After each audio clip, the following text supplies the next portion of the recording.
전 남편은 표현에 서툴고 말수가 적었지만 의리는 있다고 생각했어요. 그런데 제 생각과 같지 않더라고요. 암 진단을 받고 몇 개월 후 어느 날 제게 할 말이 있다고 했고 본인은 이혼하기로 결정했다며 얘기를 해왔어요. 그때의 저는 항암 치료로 인해 머리카락과 눈썹이 모두 빠져 있었고 좀처럼 줄어들지 않는 종양의 크기로 겁이 많던 시기였는데요. 이혼 통보를 받으니 많이 갑작스러웠어요.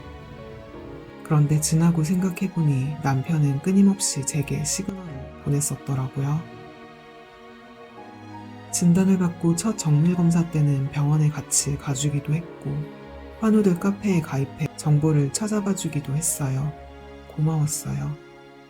그런데 그 이후로는 늘 바빴어요. 본인의 일에 집중하는 사람인 걸 잘 알았고 변경할 수 없는 업무 스케줄이 있었기 때문에 보호자로 동행해주지 못하는 게 서운하진 않았어요. 그런데 마음은 써주길 바랬는데 그것도 쉽지 않았나 봐요. 치료가 시작되고 시간이 흐를수록 병원에 가는 게 저의 일상이 되어갈수록 별것 아닌 일이 되어갔고 제게 궁금한 것도 사라져갔어요. 그런데 남편이 계속해서 많이 궁금해했던 게 하나가 있어요.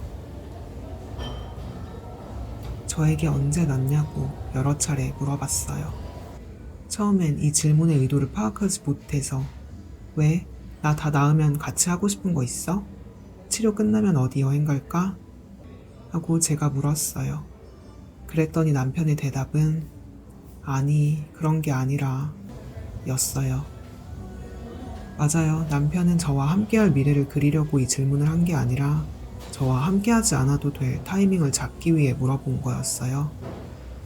끝을 알 수 없는 과정을 겪고 있는 제게 그 사람이 궁금한 건 치료가 어떤 방향으로 진행되는지 보다는 제가 언제 낫는지였어요.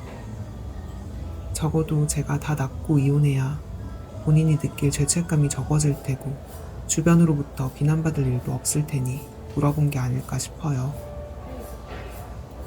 그리고 어느 날은 한 방송에서 몸이 아픈 아내를 위해 시골에 가 치료에 전념한 부부 이야기가 나왔어요. 그래서 전 라고 물었는데 라고 했어요. 틀린 말은 아니었지만 이 말을 듣고 서운했어요.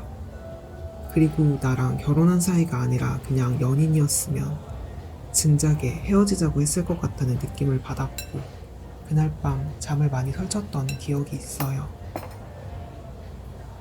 그리고 몇 개월간 크고 작은 거짓말들이 늘어갔어요. 입원을 앞두고 남편이 병원에 데려다 준 적이 있는데 전 발걸음이 안 떨어졌고 남편 팔짱을 끼고 로비 의자에 같이 앉아있고 싶었어요. 그런데 남편은 딱히 할 말이 없는 듯 했고 계속해서 핸드폰을 보길래 바쁘면 먼저 가도 된다고 하고 보냈어요. 그리고 며칠 후 알게 되었어요. 남편은 그날 친구와의 술자리가 있었고 그날 엄청 과음을 했고 역삼동의 한 호텔에서 투숙을 했었다는 걸 말이에요.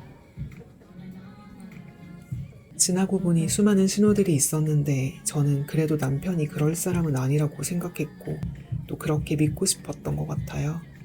어쩌면 제가 스트레스 받고 싶지 않아 회피를 했던 것 같아요. 그렇게 정리를 해나가던 남편이 딱 한 번 이혼을 망설이던 때가 있었어요. 울먹이는 목소리로 전화와서 다시 한번 생각해보자고 하더라고요.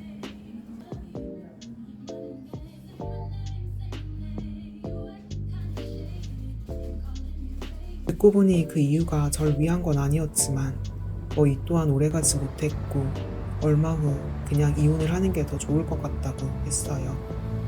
그러면서 왜 이혼을 원하는 거냐고 묻는 제게 이렇게 말했어요. 나는 너가 낫길 바라지만 언제 나을지도 모르겠고 낫는다고 해도 언제 또 재발할지 몰라 불안할 것 같아. 그리고 너가 없는 내 삶도 쉽지 않겠지만 너랑 함께하는 삶은 더 희망이 안 보여. 그리고 만약 내가 암에 걸렸으면 난 너한테 먼저 이혼하자고 했을 거야. 그러면서 구글에서 한 설문 자료를 찾아와서는 여자가 암 걸리면 이혼할 확률이 3, 4배나 높아진대 라며 본인의 결정을 합리화했어요. 그러면서 마지막에 한 말은 근데 사실 난 너가 아파서 이혼하는 게 아니야. 그냥 나는 원래부터 너랑 이혼하고 싶었어. 였어요. 이렇게 너무 솔직한 남편의 말로 마음이 아팠지만 그때 저는 자존심이 없었고 이별을 받아들이지도 못했어요. 그런데 그렇게 울고 불고 하며 저는 지쳐갔고 불면증과 우울감이 심해졌고 치료받아 뭐하나 라는 생각에까지 이르게 됐어요. 그렇게 바닥을 칠 때쯤 시어머니께 전화가 왔어요.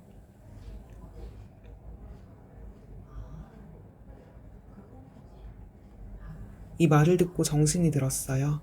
남편만 이 이혼을 원하는 게 아니라 시댁 어른들도 제가 당신들의 아들을 그만 놓아주길 바란다는 게 느껴졌어요.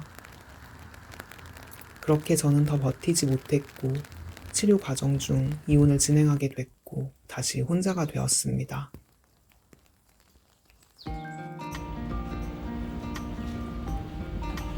오늘 영상을 만들기까지 생각이 많았어요.